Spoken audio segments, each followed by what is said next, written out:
Hey guys, just want to first of all, I want to say sorry that we're so late. Ran into a little bit of audio issues, but hey, you know what? We persevered. It's just a day late, a day and a half, almost 2 days. Okay, get off my back. What do you want from me? Anyway, if you want something, you know what? If you want something, I got something for you. It's called Audible. Head over to audibletrial.com/jumbled and get your free 30-day trial and a free audiobook. Guys, if you have not capitalized on it yet, now's the time to do it. It's cold outside, unless you live in a warm part. Then it's warm outside. And in both situations, you could be in a comfortable, air-conditioned or heated space where you could listen to an audiobook. So do that, because it's a good idea.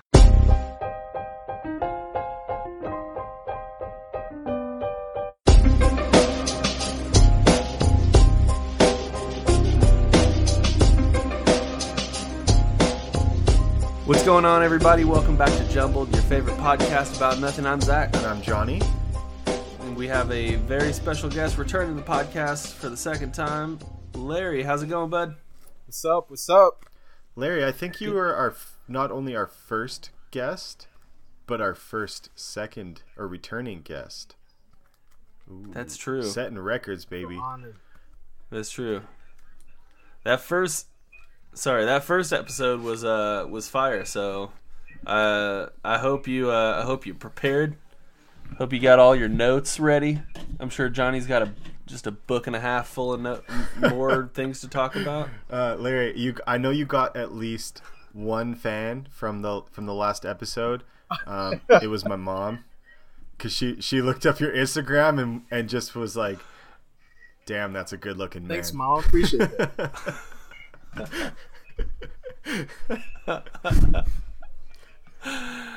Yeah, she's always liking the Facebook posts. We do appreciate the support. Yeah, my parents are super involved in the podcast, which I like. But I feel like they've learned some things about me, which they may or may not be proud of. But it's almost like the adult equivalent of like when your parents show up at like a sporting event or something when you were younger, you know? Mm-hmm. It's just showing support for the podcast, but it's just completely adult related stuff. Yeah, I've gotten over it, you know. It's all good. Anyway, so back by popular demand, Larry. I know when we last spoke, you were prepping for a pretty big competition, and I wish we would have done a follow-up closer to that competition. But why don't you give us a recap of Larry's life from the last podcast through final preps for your competition, and then outcomes of the competition, and what you're up to now, and what you learned from that competition. Let's see. I learned the competition was a very humbling experience or whatever, because I don't know. I could, like, a perfect analogy would be, you know, there's those kids in school that like barely have to study for tests. They ace it. They come in and ace it, and then it's like they get into an Ivy League school and it's like, oh, like I really need to study now. It's like everybody is like super smart. It's kind of how it was for me. Like, every show that I competed in, I won, and like maybe I'll admit that I gave like maybe 70 or 85% of those shows, and like national level is like the equivalent of like NCAA basketball. Like, it's like the pinnacle. Like, if you do well there, you go to like the league, so to speak. So everybody's pretty decently good there. You know, everybody's won in their region and stuff like that. So again, it's kind of like one of those things where, like, I definitely could have, you know, myself probably gave a lot more as far as dedication to the show. So I didn't place well, and what makes, you know, adds insult to injury is like the guys who placed ahead of me, like, they weren't that good, and it's kind of like, like, it's like a huge letdown. But I can only blame myself. So that's probably the biggest takeaway from this show, is that, you know, it kind of gave me a fire again of what I used to have. And I think Zach saw my Facebook live post I put like the other day, and I was kind of like reliving the moments of when I first got into this, and how I used to go to my mom's basement and just turn the lights off and just be in darkness to like, seclude my mind and get into that dark place. And that just made me feel like a caged animal and having that killer instinct. Somewhere along the way, I lost sight of that. And because of that, it showed at this show. I mean, for the normal person, if they see my pictures, they'll be like, oh my gosh, you look fantastic. But I knew that wasn't my best. And, and the placings kind of reflected that. So in a good way, I think that it was a very good thing, being optimistic about it, because you don't really see your true character when you're winning. You see it when you lose. So absolutely, that really helped me put things in perspective, and it kind of, like I said, it got that fire back in me again. So now I'm prepping to requalify for nationals and to do nationals again. Yeah, I I had heard. I remember I was following you pretty closely leading up, and then obviously knew about the outcome of the show and everything. And at one point, it seemed like you almost were just like throwing in the towel, like you were just sort of frustrated in the moment. I'm glad to see you persevered. Was it just like you just need to take some time away from it to gain perspective, to get like a bigger view, like a wider view of the situation, just to remove yourself a little bit, just to see it clear? I don't know like what type of audience you have or what you want, how deep you want to get into it, but I mean, I can tell you everything that happened from A to Z, and like after like telling you this, your freaking jaw will probably drop. So it's very I've had to take it there. Actually, it's ironic because I bumped into your mom like when I was in the midst of going through all these things about personal life. Like I literally talked to your mom for like an hour. Like we were just talking about all of it because right. Like it's probably one of the hardest things that I've ever been through in my life, and I probably shouldn't have taken on the responsibility of doing the show in the midst of all these things that were going on in my personal life. Mm-hmm. And I've kind of talked about it, like on my Facebook and on my YouTube a little bit, but I've really wanted to have a platform to kind of tell my piece about it, because it was such a detrimental thing for me. Again, it's one of those things that what don't break you will make you. Right. And it gave me so much motivation to see, who I truly was going through this. So even though I didn't win, it wasn't even that I was so disenchanted in that. It was I don't know, it was more or less that I felt as if everything was taken from me. Like this one thing that I've been training my whole life for was taken from me too. Right. Because I couldn't see past the show. Mm. But what I was going through was brutal at the time. Like it was extremely brutal. Yeah. Well, I think I would say that, I mean, we talk about a variety of topics here, and we definitely want you to share whatever you feel comfortable with. I know our listeners were pretty excited in your last interview, so don't feel like you need to temper your responses or what you share, worrying about our listeners. So share absolutely what you want. I guess my question for you, when you say you didn't give it your all, so obviously, you and I have chatted a bit since the first episode that we've done, and I've followed you. And so when you say you didn't give it your all, like, was it on stage, like your presence on stage, that you felt like you could have done better? It sounds like you might have been distracted, or was it in the weight room? Sorry, because like looking at your pictures, I know you're competing again with you're talking about the best of the best, or the best of the best is in that room with you, and like, obviously everyone's gonna be just jacked as shit, so it's hard to imagine, like, could you have been leaner? Could you have been a little bit bigger? And everyone will say they can be bigger, but was it your energy on stage? Like how much of that showmanship is important. And if you were, dealing with a bunch of other things while on stage, and was that, part of that outcome? I definitely could have been sharper on stage. We'll get to that in a second. But first and foremost, it was during the prep. The actual show day, you're just displaying, the weeks of, discipline that you've demonstrated, throughout the duration of your prep. So in that, it's one of those things you have to be completely focused. If you have any stresses, you have to really manage that, because you have what's called cortisol, and that will make you hold and retain water. So you have to be careful there. But my mind just wasn't in it. I mean, I was struggling with so much.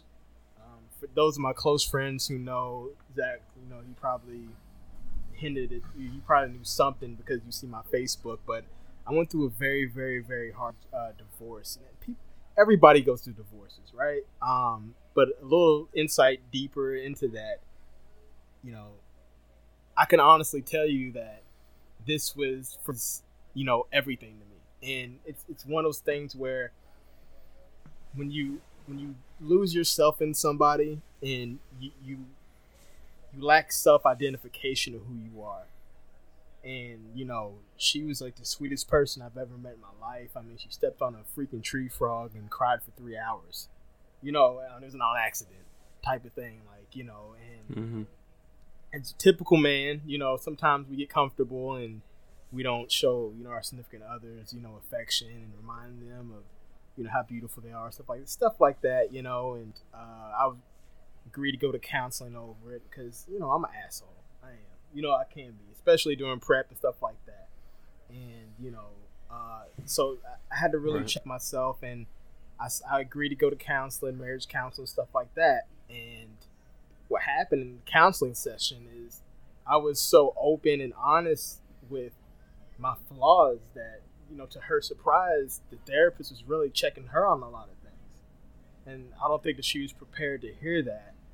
So then we fast forward about a month later, and I could tell she started acting different one day. And we got in an argument, and, we're talking about a person who has somewhat of separation anxiety saying to me, I'm just, I would get angry sometimes and say that I'm just going to go around the corner and take a drive. And she would cry and fall at my heels and begging me to leave. I'm like, I'm coming back. Like, it was that detrimental to all of a sudden somebody saying, I'm just going to stay at my grandparents' house. I got to get out of here. Like, we just need a break for a week. Like, what? Like, okay. Like, it's kind of weird, but okay. So then a week turned into 2 weeks, and then she just started changing, like, just acting weird, like, and just not like herself whatsoever, being very cold, calculating, like all these things. And, I actually made an album about this, and I'm contemplating on releasing it. And within this album, all the songs are all the emotions that I went through going through this ordeal, and there's skits to make the album cohesive. To kind of tell the storyline. Right. And but back to the story. So I just knew that there was something like different. I knew there had to be somebody or something, but I couldn't put my finger on it. And so one of the days I was like, well, can we talk? And I was trying to get her to talk about it. And she's like, no, I'm just gonna be in my grandma's house. But her car would never be there because they're right around the corner, right? So we're talking about a girl, like, we were like Corey and Topanga, like wherever she went, I went, and vice versa. Like, so that's when skepticism started to take place. And then come to find out, make a long story short, she was sleeping with supervisor before work, right? So immediately then, like, I was just like distraught, like my whole world was just black. And even through that, I never thought I would hear myself say this, but I was willing to still make it work. And this is after I caught her in a hotel with him red-handed. And I still wanted to make it work, and she had no remorse. Like, the sweetest person I've ever met turned to the most cold-hearted person I've ever met. And so then I don't even know what I'm doing anymore. I don't know what I'm saying. I stopped eating. I end up losing 40 pounds in a month and a half. My mom was coming over here making me eat a banana. Like, I was passing out in my house. Like, it got really, really bad. And, I remember, like, she tried to get me removed from my house. She got an EPO out on me. And how she did that was, it has to be extreme to do that. The courts have to take it seriously because, a regular protective order, they have to go to court to prove you that you're, dangerous.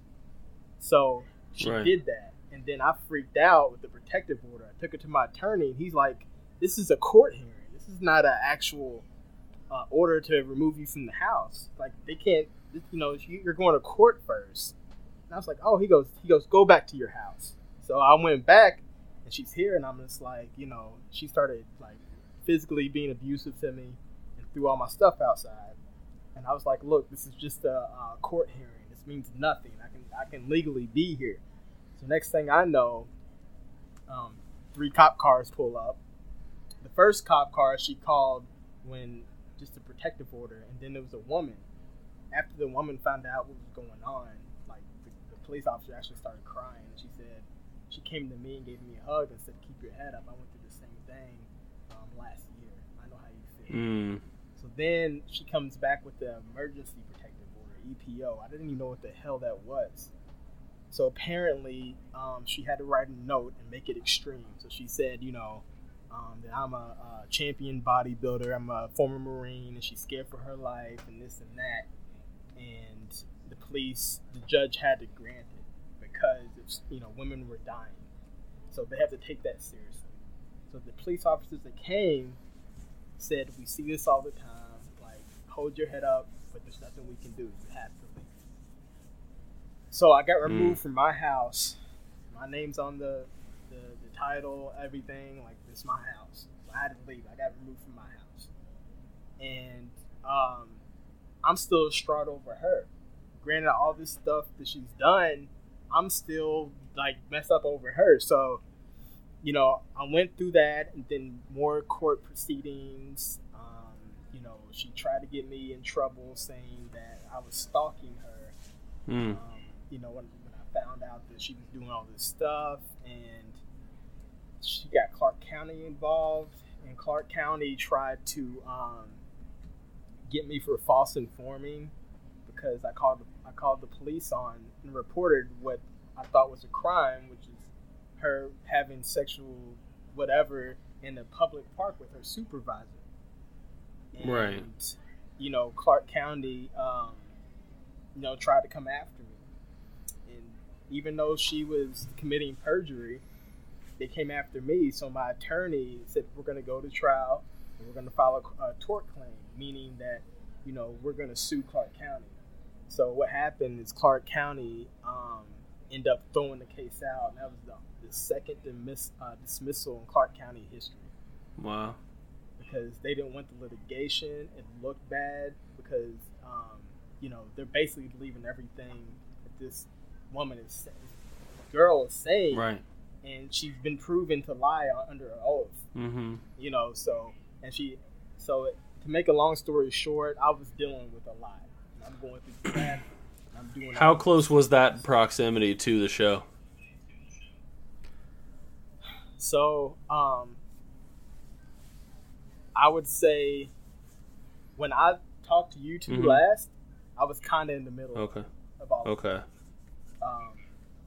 It's still not over. Right. It's one of those. Still not over. It's still not. Yeah, it's one of those things that sticks with you for a while. And I think from what I'm hearing, you can train as hard as you want. You can be an Adonis, step up on the stage. But if your head's not in it, it is what it is. The reason why I'm so adamant in telling this and sharing this is because, this is something that I don't even think you even know. And I'm going to be coming out and being more public with this, but you've probably seen me start like a brand, like a clothing brand. It's really more than that. Right. Even since we were kids, I struggled with, having suicidal thoughts and depression and all of this as of being teased how a Mm-hmm. lot of bodybuilders are born. But I still Right. struggle to this day. It's sometimes it's an every other day struggle, especially given the climate of what just happened. But my brand transcends your kingdom. That's what it's for. Whether it's depression, codependency, alcoholism, whatever it is.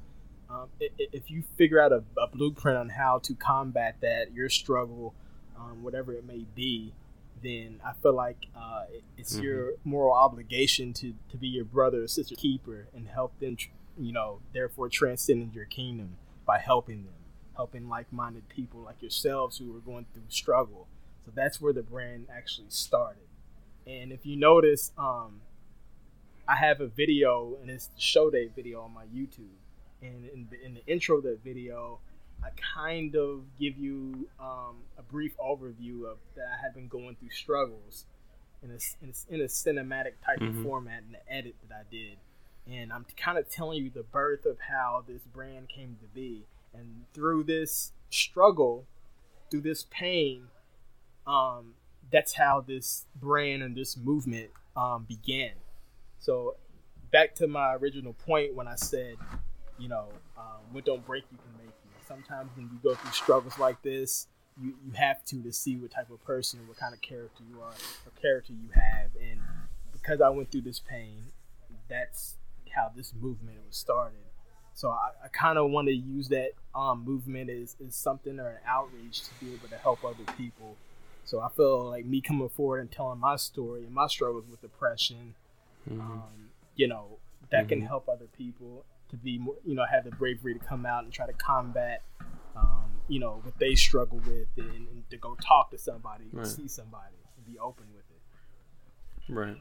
I feel like that's an important distinction is talking about, you've got obviously, you do the clothing and the merch and all that stuff, but it's not just that. Like you said, it's a movement. There's that distinction where you're trying to, it's almost like a humanitarian effort, where you're trying to, uplift and be a champion for your friends and your family and those around you. I think that's an important distinction, man.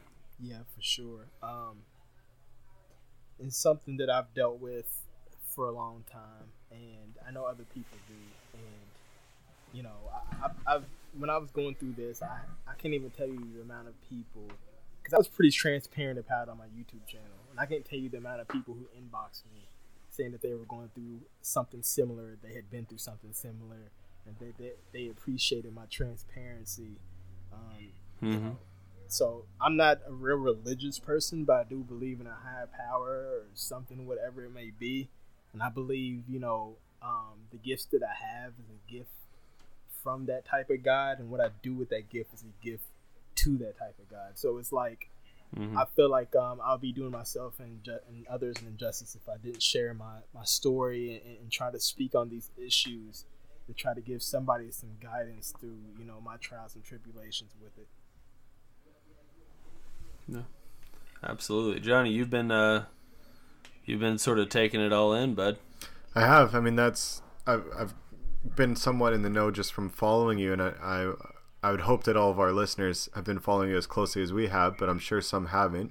Definitely want to thank you for being open and honest and to share that. And I know that's a difficult thing for people to do. But it's a really important thing, and you talk about the movement around mental health and that it's okay to have feelings, and it's okay to try and deal with them and to talk about them is some of the best ways. And so to share your courage with obviously your fan base and our listeners is fantastic. And I think anyone after hearing that would probably say maybe you shouldn't be so hard on yourself for how you showed in nationals, but you're a professional and that's your passion, and everyone, you still trained. And I think that's an incredible piece. And I would assume, at least for me, dealing with the challenges that I face, that being active in fitness helps. And I'm sure that was part of it for you. as that stress reliever, as you mentioned. But I think to take on all of that and still compete at the level that you did is absolutely outstanding. And to come back and like you said, losing isn't the end of the world as long as you learn something. And it sounds like you've learned a lot about yourself and competing and how to mix those two worlds together in the last 6 months or so. So it's a pretty sad but incredible story, and I'm really glad that you shared it with us. Yeah, for sure. Like I said, I look up to you guys, man. Like I've wanted to start a podcast for a while. In order as far as execution, that's the thing. People have the most elaborate plans, and they're gonna do this and they're gonna do that, but it's about execution. And I've been wanting to do a podcast for so long, and then I just remember like when you guys came up, I was like, "Damn, that's awesome!" And then seriously, I'm a huge fan of the Joe Rogan podcast. I watch it every single day, and I just look up to guys to do that because I've always kind of wanted to do it, but it's just one of those things where I just didn't sit down to do it, and you did. So that's a lot of bravery and courage on your part to be able to step out and do that, and I think that's huge. And one day, it's going to be very soon that I'm going to have a podcast, and I definitely want to tackle some of these issues with mental health and other controversial issues. I'm an open book, man. I'll say anything. My mom's probably going to be, rolling over in her future grave, but she'll be all right. Well, I was gonna say you'd be surprised how much of this is just sort of flying by the seat of your pants. Honestly, like most of the time, like last week, what was it? We were late releasing because I just had to work. Like stuff comes up and we sort of just take it as it comes. It means a lot to have some praise from you. We look up to you as well because you're doing your thing in your avenue and you definitely have a lot to talk about. So I don't think there'd be any shortness of topics that you couldn't cover. You got a lot of opinions and facts that you can spread, and I think you should definitely jump right in feet first, man. Yeah, and absolutely. Hope you sounds like you were doing some prep work for your podcast, so definitely keep us posted when that rolls out, and we're happy to help promote it. But in the meantime, you just say the word, and you're more than welcome to come on and yammer with us knuckleheads for an hour anytime you want. Yeah, for sure, man. Because that's often what it is. I really am probably. I know everybody. Oh, I'm real. Like I'm the realest person in the world. But seriously, like I just look at it as I spent so much of my life being, politically correct, so to speak, that it's just like now it's just like, I'm 31 years old, and I would like to think that I don't speak on anything that I've at least not, researched to a certain degree. I'm open to hear what others have to say, regardless of whatever their opinion is. I'll talk to somebody from the KKK if they're going to sit down and talk and have a civil conversation with me. You know what I'm saying? Just to kind of see their perspective. So, I think a podcast would be a very wise decision for me. And, taking notes from you two and studying you all and, and just knowing Zach from, being a childhood friend, it was kind of just like, this is what he's meant to do. Like, I could envision you two being as big as Joe Rogan, having I appreciate that, greatest people and guests on your show and stuff like that. So it's pretty funny and awesome at the same time to be on here. One day, man. Well, I'm looking forward to our claim to fame, saying we have a bodybuilding national champion on our podcast. So we'll ride your success, your coattails on that one. But yeah, absolutely appreciate the praise, and like Zach said, checking out your social media and what you're doing. There's a lot we can learn from you. So, and that's what I think is awesome about these collaboration podcasts.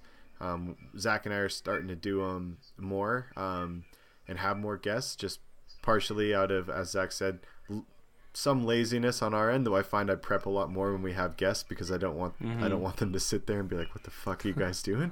But it's just great to hear other people's stories. And you talked about Joe Rogan, and Joe Rogan has done some solo podcasts and they're good. He can obviously carry a crowd.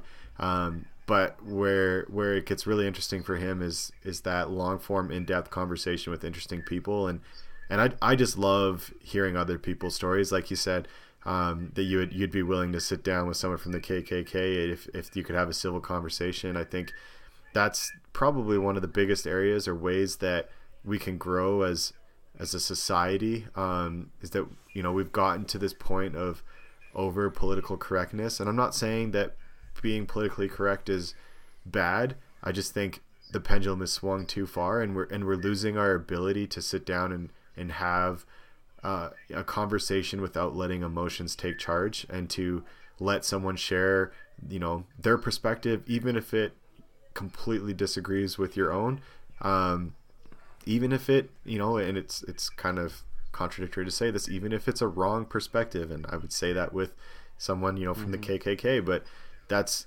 the ability to sit down and have an educated and calm conversation with someone, and just to expand your mind. And maybe you don't agree with what they're saying, but to at least be able to see where they're coming from, and understand who they are. I think that, that is where we need to go as a society. And we like to have kind of those, we a comedy podcast, but we get into some more sensitive subjects, and so we say some shit, and sometimes I'm like, oh, did I just put my foot in my mouth on that one? But you know what? At the end of the day, like, I like this podcast. I'm proud of it. I love doing it, and I love, having guests like you on. And the more that these get out, and the more listeners we have, that if we can make them stop in the middle of their day and think about something, and to think about being better, whether it's through fitness or through conversation, or to just appreciate a joke, or to hear someone's story like yours, to say that you've been in a tough spot, a really dark, scary spot,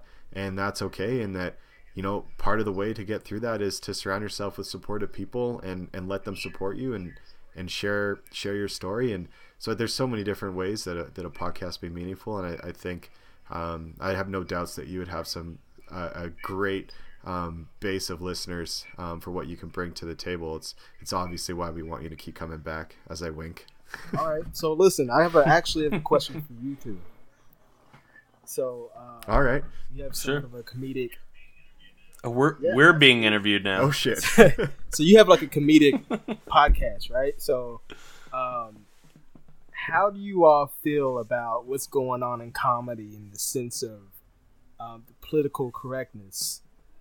If I was to elaborate, maybe people being overly sensitive, because quickly I feel as though no matter what race, nationality, anything that you are, I feel like if somebody clowns you, so to speak, or makes fun of you, that in a way is making you equal to everyone else.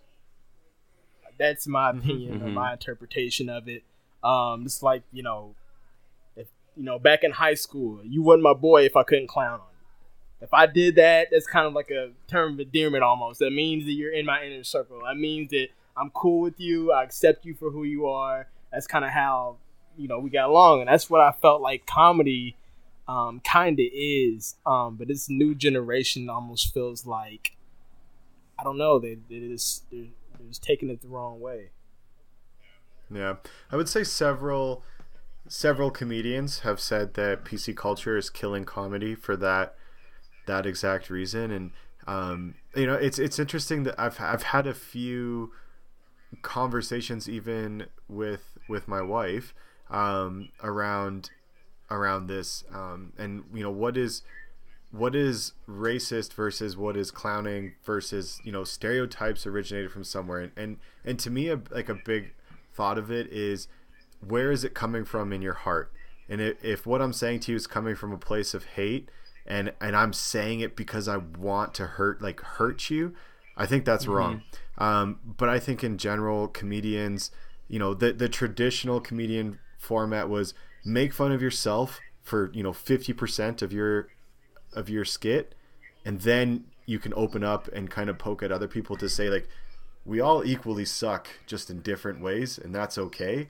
And like you said, like, I clown around with Zach and some of my closest friends, you know, we ride each other pretty hard, but I know that it's not coming from a vindictive place where they're not actively trying to hurt me. And I think you're right. It's tough for comedians. It's tough for comedy specials even. Like, watching, like, you think of Robin Williams. Like, everyone thinks of Robin Williams from, you know, his Disney movies and being really light, funny humor and you know, family oriented. But you watch his stand up, some of the most vulgar, sexist, you know, stereotyped humor out there. And it was fine and it was accepted, because, you know, it didn't come from a place of spreading a message of hate. It was, people are different, and that's, like you said, that doesn't necessarily mean it's a bad thing. It's just identifying differences. It is what it is. Like, you have a different background and upbringing than I do, and same thing with Zach and me and you and Zach. And I don't know, it's tough. And, you know, we talk about it when we prep for podcasts, even talking about, you know, firearms or Trump, and it's so sensitive to talk about those, because the loudest voices are the people who are on the extremes of either side, and those are the most dangerous voices on either side of the political spectrum even. So you do kind of get a sense of walking on eggshells, but honestly, I think the way you combat that is to have these conversations. Reoccurring theme, I guess, is just talking about it and being able to have a civilized conversation, and to not give in completely to PC culture. Now, obviously, there's some lines that shouldn't be crossed, but I think that, you know, that pendulum can shift a little bit more to the center, so that we can be open and joke and have a friendly, funny relationship. And I think that's the line that's really important. I know, Zach, I know you want to say some things, and I'm going on a rant here. So my wife started watching The Office for the first time. And The Office is a brilliant show, and you have to remember, when it first came out, PC culture wasn't really a thing. I mean, it was kind of there, but it didn't really become this big thing until, you know, 2013, 2014. And if you listen to Joe Rogan's podcast, they actually talked about that, how PC culture affected universities in the States. But she was watching The Office, and the first season of The Office is pretty abrasive and jarring, especially in today's culture. And if that show were to come out today and the exact same, it would not last, because there would be so much outrage over it. And some of the things are, you know, a little borderline, but it's not vindictive. And I think that's important, that people take any slight offense, whether it's silly or, you know, even if it is silly, I should say, right to heart. And the coping mechanisms of society are definitely tested, and I think comedy should be used as part of that coping mechanism. But you're right. That's a tough line to balance right now. But all it takes is for, you know, a bunch of us to say fuck it, and, you know, deep down, this is not wrong to make these jokes, especially because we're joking equally about everyone. You know, and stereotypes come up regularly in my household, because I live in a very ethnic area, part of the city, especially when it comes to driving and crossing the street. But I'm willing to point out the same stereotypes that I fall into as your typical stupid white man in his early 30s, and if you can accept your own flaws, I think it's okay. And if you can joke on your own flaws and people can see that you're willing to accept that, you know what, I'm not saying these jokes from a perspective of I'm perfect and you need to be this, but it's, we all fuck up. We all do things silly. We all have, our little quirks, and that's okay. And it's okay to talk about them, and it's okay to joke about them, and it's okay to help each other get through them too. Yeah. Well, number one, I would never call myself a comedian. I have I have a comedic podcast, but that in no way, shape, or form makes me a comedian. I am not built for that kind of life. But Not yet. Not yet. I'm getting some chops though. I'm working on it. I think comedians should be mostly untouchable. Is how I view things. I don't think that. I mean, they're comedians for a reason, right? They're there to, if and some comedy isn't for everybody, but people need to go into, when they listen to comedy in any way, shape, or form, they have to go in knowing, hey, this might not be my cup of tea. For instance, some people might not like Daniel Tosh because he's a very abrasive comedian. You know, some people might prefer somebody like a Jim Gaffigan who's just goofy and really doesn't. Hot pocket. Hot pocket. Yeah, he just doesn't. He's not abrasive at all. There are levels to comedy, but people need to go in understanding that what's going to be funny to them isn't going to be funny to somebody else, and what might not be funny, or what might be funny to somebody else might not be funny to them. Mm-hmm. I think there's a lot of that.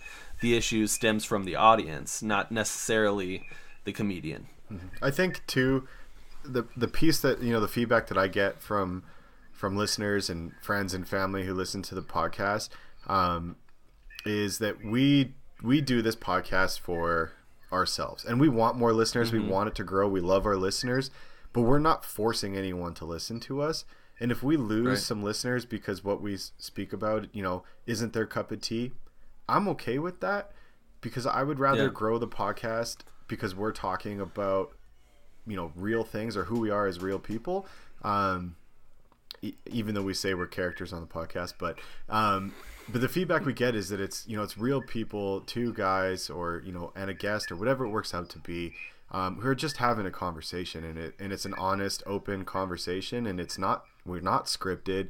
I mean, we talk about some bits, but it's really, you know, it's like you said, it's opening yourself up, being transparent, being vulnerable, and I know that's how I respond to comedy, and like, I'll use Joe Rogan because I love Joe Rogan too for many reasons, but one of the reasons why I love him is I think he's a really well-educated man, and he's gotten education from a really unique way of just bringing in these experts and talking to him for 3 hours at a time. Mm-hmm. But he is not afraid to say, I don't know, I'm a stupid ape and I don't get that, and I think that is that humbling piece of, like you said, you learn a lot when you get humbled, to just sit back and say, you know what, I don't know, I'm probably wrong on this, or I don't think that sounded right, or I fucked up that sentence, but this is who I am as a person. And, you know, Jumbled is really Zach and I walking through life and talking about whatever we find that's amusing to us, and if it's amusing to other people, fantastic. And I think the reason why, you know, we're coming up onto episode 100 is because I legitimately just like sitting down once a week and talking to Zach and shooting the shit, and whatever comes up comes up. And I think you're the kind of guy, Larry, that you're not going to shy away from that, and what you're going to get are true listeners, and not the fad ones who are looking for that hot topic, and that canned comedy per se. Yeah, for sure. You know, it's one of those things. Again, it's like you said. I bring up the topic, you know, we're talking about now because I'm actually thinking about that. Like, I actually have noticed it, and it's just like, damn. And I remember like listening to some of my favorite comedians back in the day, and it's just like, if they, like you said, if they were to say some of those things now, it's like, man, like Kevin Hart is like getting like, oh my, like with the show that he's trying to host, like that was his like childhood dream. Yeah. And like he had to apologize, and it was about a tweet that was like 10 years ago. Right. And you know, it makes me think, you know, I have kids and stuff, and it's like, man, I wonder what type of world that they're gonna be in, where it's already hard enough growing up, you know, trying to put on this fake smile with a fake filter and, you know, be politically correct, or what society's ideal is of the correct person. And now it's just getting like so crazy, and it makes me like wonder, like, man, like 20 years from now, we're gonna be looked at as these old conservative whatever overly conservative people, because it's just, I don't know, it's just really ill, man. It was just on my mind. But in my opinion, kind of briefly like piggyback off the topic and talk about the political landscape of things. I think that we have to stop being afraid of taking off our jerseys. I'll use my area, University of Kentucky and Louisville, Cardinals. It doesn't matter what coach goes where.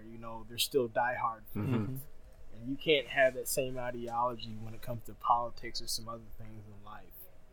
We have to like really step back and be informed on our decisions and realize that there's different people that are taking these roles, but that doesn't mean you can't figuratively not take off your jersey just because you wore that same jersey for 10 years and your father's father's father or mother's mother's mother has wore that conservative democratic jersey. And I think that's one of the biggest issues that we have is creating separation and changing the new political climate, and it's kind of spilling over into comedy, I feel like, and everything's just getting so just, again, like extremely PC. And I feel like at one point in time comedy was the remedy to a lot of pain. When things started getting really tense, whether it be politically or whether it be racially, you kind of like Dave Chappelle's the perfect example. Like, he's extremely funny, but he like puts so many jewels like in his comedy. It's like, man, I didn't think about that. Like, he's right.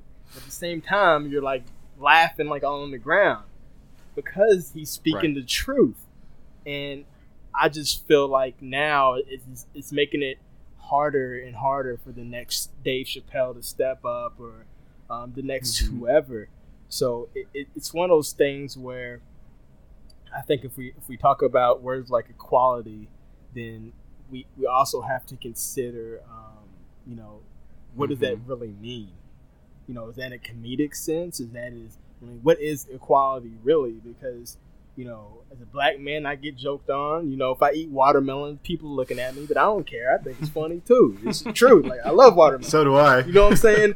But like, I can laugh at that. Like, it is what it is. Like, but because people joke on me, I know that we have some type of friendship or whatever. Because you're joking on me, I can laugh at myself. I have humility. I can laugh at that. It's funny. I don't take offense to that.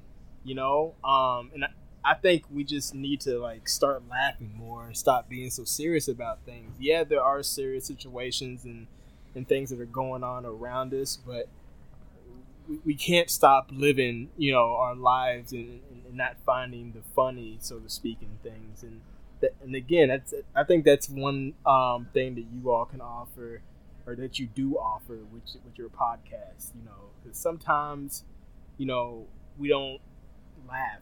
And now the suicide rate is up. People are really depressed, and I can honestly tell you that when I was going through my stuff, it helped me get through. Seeing a childhood friend is doing something that's so positive, even if you all don't recognize that you are doing something positive. If you can bring any type of comedic relief to anybody's day, then that says volumes about what you're doing, because it will physically make you feel better. Actually, I heard on Joe Rogan's podcast that when people are depressed or going through heartbreak, it's like physical pain. It's like on the same. Johnny, I don't know if you saw that podcast, but it was actually really good. And like, I was like, wow, like it's been scientifically proven. It's not even anecdotal anymore. So, yeah, I mean, I think in the grand scheme of things, what you all are doing is a lot bigger than what you think. So, like, for sure, you should definitely keep doing it, keep up the good work and everything like that. And there's a lot to be said about finding the comedic relief in everyday struggles in life. Yeah. Speaking of everyday struggles, I thought I would share a little story with you guys. I know we're quickly approaching the hour mark. I don't have anywhere to be. I don't know if you guys do. But I thought I'd tell you a little story recently about something that happened to me that I thought was comedic. Go for it. Sound good? Yeah. Cool. So yesterday, I work in IT, and so there was a guy coming by from Dell, and he was there to fix a couple laptops. So he came and he fixed the laptops, and I was walking him out back to the elevator so he could leave the building. And he was holding a couple boxes in his right arm, and so I, extend my right hand to shake his hand as he's leaving, but he doesn't have his right hand free, so he grabs my right hand with his left hand, and we were just holding hands for a minute.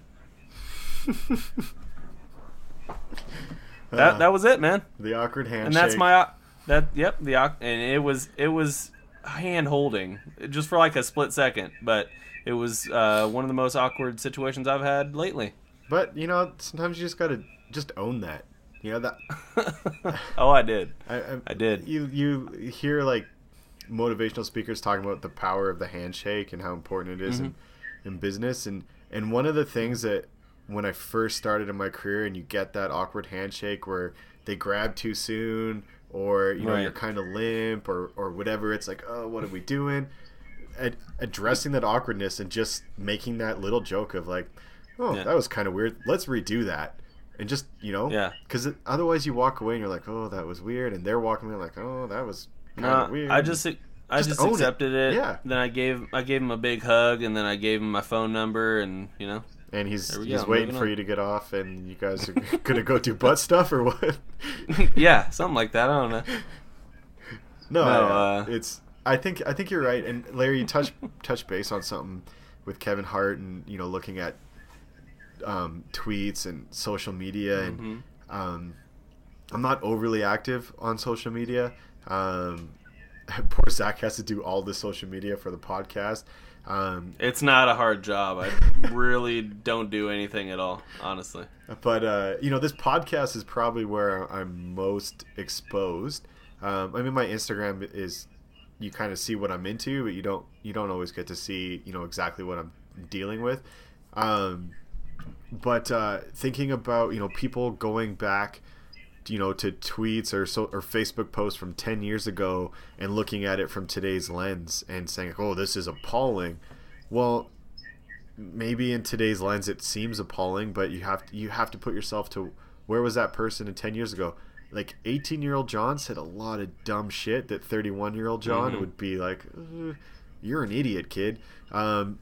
The same as, honestly, 25-year-old John was completely different than I am now when I was 30 and 31. And I'm sure when I hit 40, I'm going to look back at me when I'm 30 saying, why were you doing that shit that way?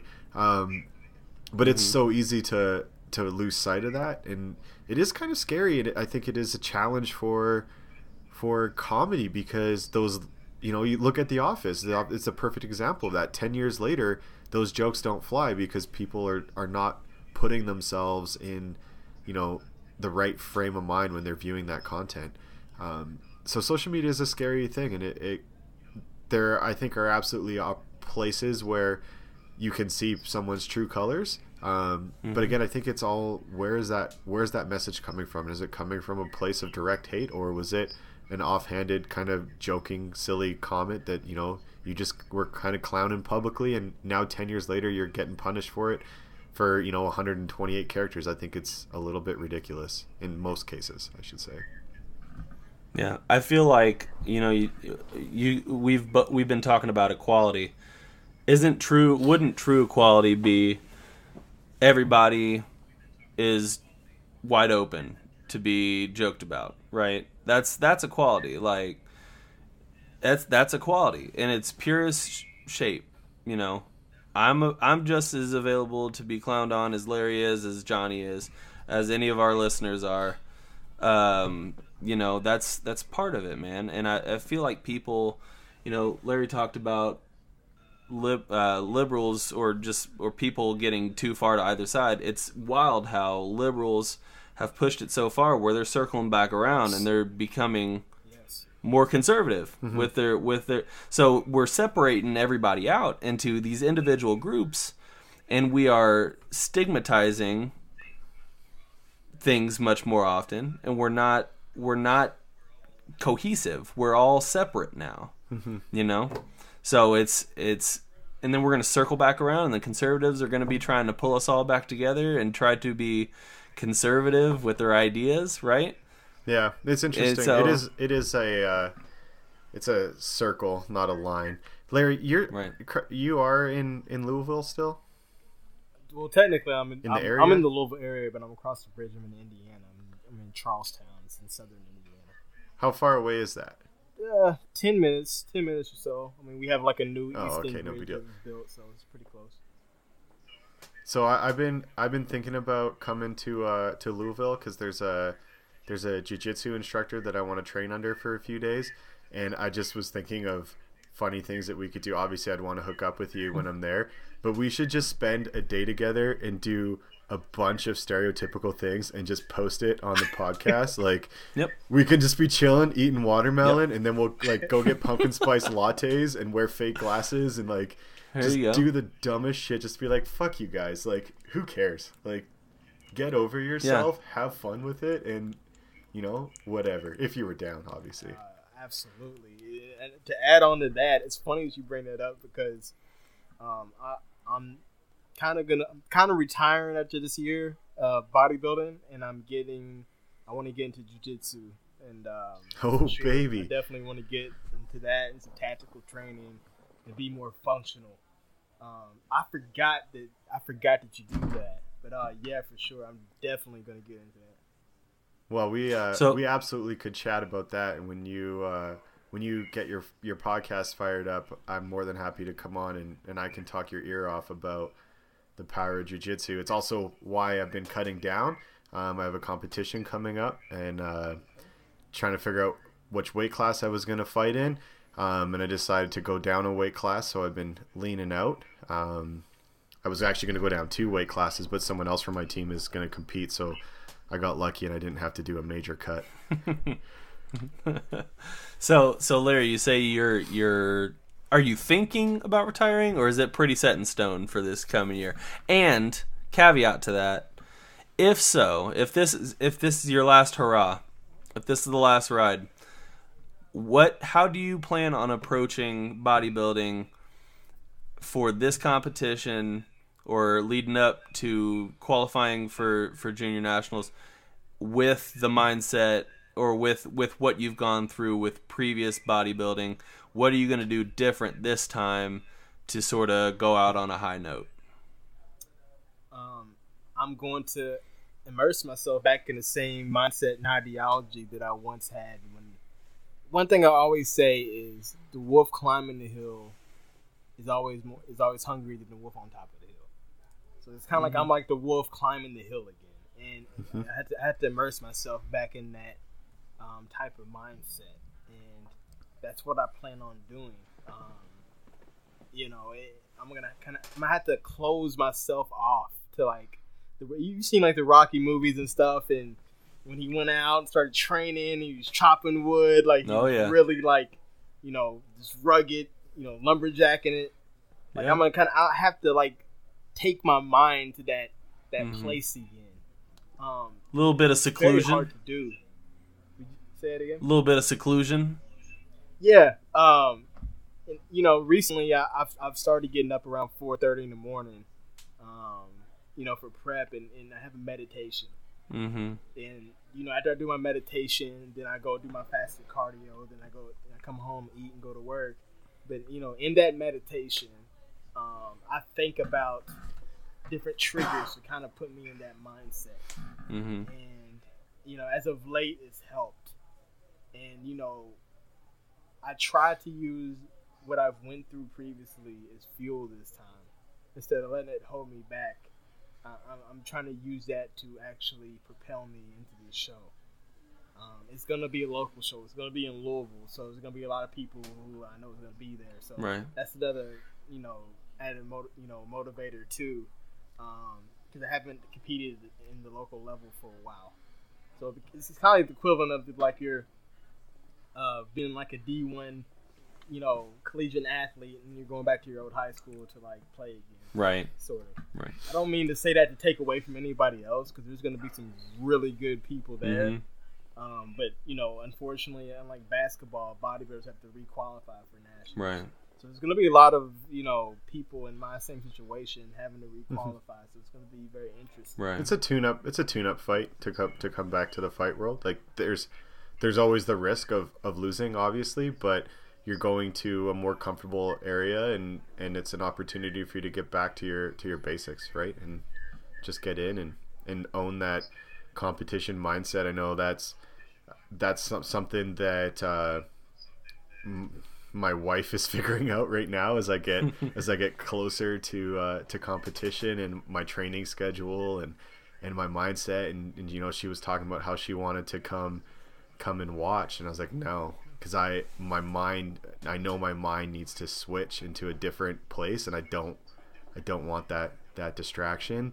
Right. And it's a different, it's my style, my personality with it is I take it to a different level than some people approach those in a little bit more softer way. But I know mentally for where my confidence comes from, it does kind of come from a place of aggression, and Al's not used to seeing that aggression regularly. I know we've talked about it on the podcast.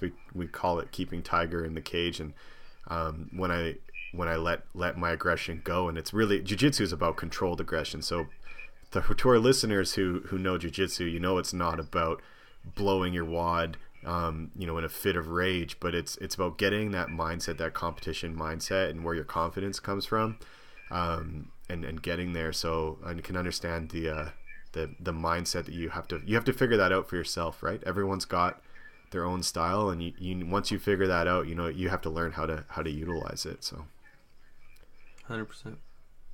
Yeah. A funny thing about what you just said is I have the same exact approach, and it's almost ironic because I'm dating someone now, and kids, if you're listening, you might you know what? They shouldn't have been listening this whole time, because we got an explicit tag on this. Yeah, podcast, kids. Man. So, the animal, being an animal, letting the beast out of the cage, like that's something that I have trained myself over time to be able to channel into. So when I'm in the gym, that person comes out, and like you said, you don't want your wife to see that side of you. Like my girlfriend's begging to see that side of me. Like I'm like soft as a lamb, when I'm at home, and she's just wanting that anger and aggression, and I'm just like, it just can't happen. Have you seen the Avengers and the Hulk? Like the whole point is like it can't happen. Like, you can't handle the beast. But that's the secret is that he's the always point angry. Of the matter the Hulk is always angry. That's the secret. Exactly. Exactly. I always have that in me. Like I always have that in me. So it's kind of like, being able to channel that, and that's what I like about martial arts and stuff like that, is because that's what it's about. It's about the control. It's about the discipline. Mm-hmm. It's about all of that, and that's what I come from. So I cannot wait to be able to explore that avenue and be functional. Because right now, bodybuilding, like we discussed this, previously, that it's not functional. It looks cool, it looks good, you walk on the beach, but as far as being functional, I can hold my own in the fight. Is because some of the things that I've learned in the military, we learned watered down versions of Muay Thai and Jiu-Jitsu, stuff like that, and then special forces training and stuff like that. But I can't tell you that if I was to run or something like that against an athlete or something, I'd get my ass whooped. I'm not functional. I want to get back to being functional again and just being this really. Well, I will tell you. Sorry, Zach. Go ahead. No, go. No, you're fine. I was gonna say, definitely start tweaking up on your yoga and flexibility. And you talk about growing from humble experiences. Nothing will teach you to be more humble than jiu-jitsu. Because you can basically expect to just get your ass handed to you for the first year. But knowing that you talk about discipline, and that's it's really cliche in the jiu-jitsu world, but you'll see a lot of it is that a white belt is just a black belt who didn't quit, and that's you're not doing anything different or anything special. You're just going every day. And that's, the grinding mentality, the discipline, the focus, taking it seriously, following the routines, drilling. And you see a lot of people that think they know a lot about fighting until they come into a gym and they lose to someone who has, maybe 100 pounds on them, or 100 pounds. They have 100 pounds on the person they're losing to, because jiu-jitsu was created to be the great equalizer. They call it the gentle art, and strength is definitely important, but technique will always trump strength. So me being a larger guy going into it and being strong, that was always one of the challenges that I had, was especially when first started doing it in university, was I was so big because I was in, I was a power lifter and I thought about bodybuilding, and I could, if I got myself in a shitty spot, I always knew I was stronger than my opponent, so I could just right?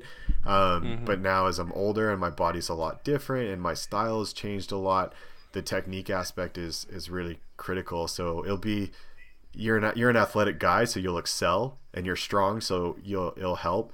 But my advice to you is to try really hard to not rely on your strength and lose position based on bad technique, because that's what's gonna sharpen your technique. Yeah. Did you see the thing on? Well, you're not on Facebook. Shit. Well, Zach's probably seen it. There's like a jiu-jitsu class going on, and then they have like this bodybuilder guy. He goes in there, and then they're like trying to play a prank on the actual instructor. So they have this bodybuilder come in, and the bodybuilder just goes straight for the instructor, and he's just like, seriously, like, are you guys serious? And he puts him down so quick and so hard, and then he fights a girl, and this girl whips his ass, like, unconscious, like he passes out, and like it was like the most crazy thing I've ever seen, and I was just like, damn, yeah. it proves your point, like it's the great equalizer. Like, this bodybuilder probably easily had 80 pounds on this girl, like probably a lot more than that. I mean, she took him down hard. Like, I was like, wow, that's dope. So my lead instructor, Jeff, he does a lot of the training for local law enforcement and security, and he brings in team members to help out and basically be training dummies and kind of co-instruct. And I've done a few of them. I actually really like doing it because it's interesting to see a lot of tough guys walk in, and everyone thinks they're tough until it's time to actually be tough, and then they realize, like, oh, I don't actually like this. So we were talking about mount control. So mounting someone, which I think you guys all know that basic position and how to escape. And Jeff is, he's one of the first black belts in Western Canada. He's been doing jiu-jitsu for 25 plus years. He's in great shape. He's early 40s. He's 155 pounds. And when he fought professionally, he fought, I think, at 135, 145. Like, not a big dude. So a lot of people are kind of like, oh, like, you're small. Like, I think I could take you. And you always get those tough guys. So there was these young tough guys who were, pretty stocky, like, look like they worked out, and we're just questioning every technique. Well, I could do that. I could do this. I could do that. And we're going over mount escapes. And Jeff's like, you know what? Fine. Get on your back. I'll let you pick whichever one of, my co-instructors. So he pointed at me and my teammate Pat and said, they'll mount you and let's see you escape. And they looked at me, and at the time I was like 230. I was pretty big. And they looked at Pat, who is a 155 pound Asian dude. And they're like, I'll take him. And I started laughing so hard. And the guy's like, what, are you sad I didn't pick you? And I was like, no, but Pat beats the fuck out of me, bud. You're in so much trouble. And Pat went, and Pat just like looked at me and was like, all right, let's do this. And Jeff says go, and this guy's on the bottom, and he's like trying to bench press Pat, and like Pat's just like, it's called wet toweling. You're just using your body weight and technique, and ends up choking this guy out like 4 times. And the guy was so frustrated, and Jeff was like, now imagine if there's a guy that's your size doing that. Like, the techniques work. You have to believe in it. Don't believe everything you see in movies or the TV. And it's pretty funny because we'll have guys too that will come in and say, oh, well, I would just punch you and knock you out. And then Jeff will say, okay, put on some gloves. And then he'll like pull someone, who's one of the assistant instructors and say, John won't punch you. You can punch him as hard as you want, and he'll just control you and take you down. And they'll be like tough, and they'll just like wild haymakers, and then boom, they're on their back. And it's just so funny to watch, and it's just really humbling to see that like you think you're tough and you maybe know the terminology, but if you don't know the technique, you're gonna get your ass whooped. And that's basically jiu-jitsu in a nutshell for a long time. So have fun, enjoy it, embrace the suck. Maybe consider your ear protection so you don't end up with some funky ears. Yes, but definitely do that. It's the best thing. I think you'll love it for like a fitness and cardio. You learn a lot about yourself, the relationships that you'll make with the guys that you're training with, and you're really, really close to one of the best instructors in the States. I'll message you with his gym. His name is Chewy. He has a lot of YouTube channels called Jiu-Jitsu. I would highly suggest you look it up because he's a bigger guy too, so he does a lot of bigger man style jiu-jitsu, which is really cool. Some interesting technique that has like strength based. So it'd be cool if you trained there, but I think you'll love it. It's anyone I know who's done it. If you can get over your ego and accept that you're going to go and you're going to lose, and that tapping it's not a big deal. Like everyone is going to tap. And if you just focus on the progression, you'll just naturally get better and you'll fall in love with it, I'm sure. Yeah. So Larry, I think, we're over an hour and 10 minutes here. I think at this point we're going to start wrapping it up. I'm just going to sort of open it up here for a minute for you, Larry. Is there any kind of words of advice, anything you want to impart on our audience before we shuffle off to Buffalo? Yeah, I'll give a quote, something I wrote, and I'm gonna paraphrase a little bit. It goes to the effect of, if you can hate and be cold, then you can learn to love and be whole. And the message in that is, hate is a learned behavior, and racism and everything else is a learned behavior. So if you can learn to have hate in your heart, if you learn to that in your heart, you can also learn to love and be whole again. And that's just what it's about, spreading love and positivity, and being the change that we want to see in the world. And I'm a firm believer in the thoughts become things. The energy you put into the universe comes back to you. So it's very imperative that we prove by actions and deeds and lead by example. So that'd probably be my biggest message in life, and anything that you do in life. Try to put your best foot forward and be the best person that you could possibly be, even when the circumstances might be grim. So that would probably be my biggest thing. That's the best closing statement this podcast has ever had. It's much better than anything I could have said. Larry, so it's do you have a website for the movement Transcend Your Kingdom?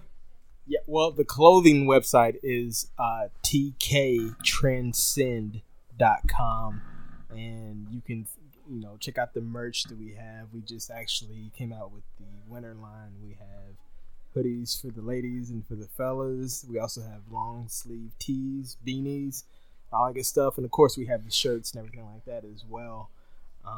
But there will be a podcast coming soon, and it's gonna be in the realm of the Transcend Your Kingdom movement. So you can expect to see that, and also T-Kingdom Apparel on at IG. So look it up on IG. It's T-Kingdom Apparel, and that is our official IG page. All right, man. That sounds good. So let's. I'm just gonna do my quick breakdown here. Hope you guys enjoyed this one, Larry. We really appreciate you coming on again, man. We're looking forward to everything that you got coming down the pipeline. We're gonna be keeping a close eye on what you're doing for podcasting. I think you're gonna have some really good success with that too. So thanks a lot for coming on. If you guys want to follow us on social media, it's at Jumbled Podcast. Search for us, you'll find us. Send emails to jumbledpodcast@gmail.com, or johnny.jumbled@gmail.com. He's giving out personal advice nowadays. So collecting all the dick pics. Thanks, guys. Yep.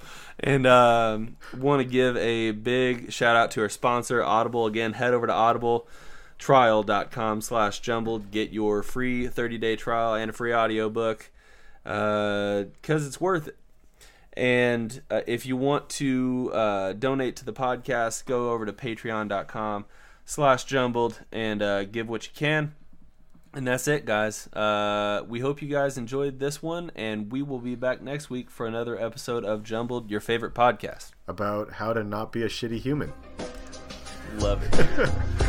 See you guys later.